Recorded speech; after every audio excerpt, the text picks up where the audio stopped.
Writing for a blog is so different than writing anything else, that's a fact.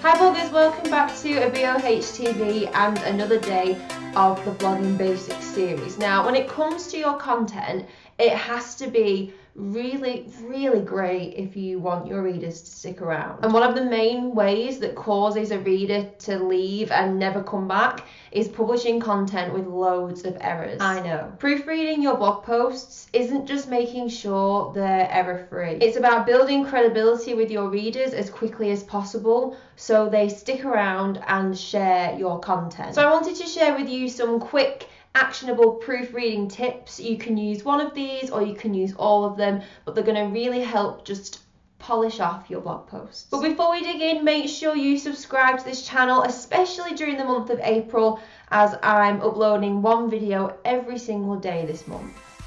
Tip number 1 is to walk away. A lot of bloggers write a blog post and then publish it immediately, but I'd actually advise against that. This again comes down to time management and scheduling, which we talked about in a couple of previous videos. But if you proofread your blog posts when you've just written them, it'll be ineffective. Step away for half an hour or even a full day if you can, and then come back and check your work. Trust me, it's amazing how many more errors you'll spot that way. Tip number 2 is to ask for help. Nobody's perfect, and sometimes you will miss errors because that's just naturally what happens when we proofread our own work. So ask for help. It could be a friend or a family member. Just get them to take a quick look over it. Tip number 3, use a tool. You might think you're the best speller ever, but when you're in your writing flow, you're bound to make errors that you might not spot. So your best bet is to use a tool, and my favourite one by far is Grammarly. It's a free Chrome extension, and it's honestly the best and quickest way to edit your work. This isn't just great for spelling, but it's good for grammar too, like sentence structure, and if you're using too many commas. I use commas a lot. Tip number 4, proofread it more than once.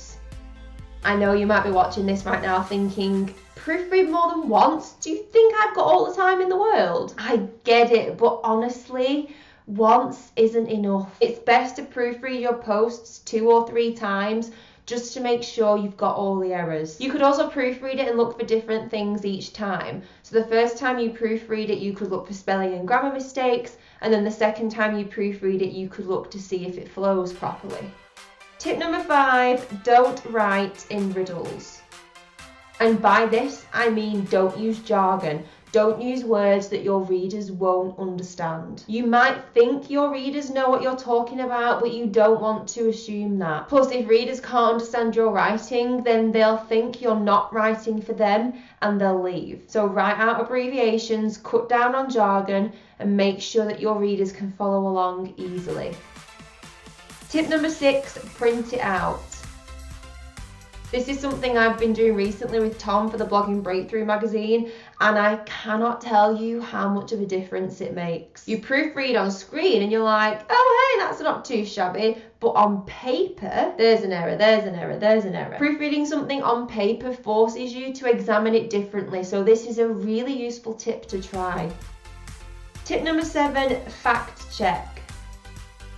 I did a master's in magazine journalism from 2013 to 2014, and this piece of advice was drilled into us. If you even want to give your blog a chance of being found in search and getting shared by others, you need to spell the names of people, products and companies correctly. And don't just leave it to the spell checker. It's not a magician. It probably won't pick up everything. Pay extra attention, because not only does this build trust with your readers, it also makes you look good in search engines too. And tip number 8, read it out loud.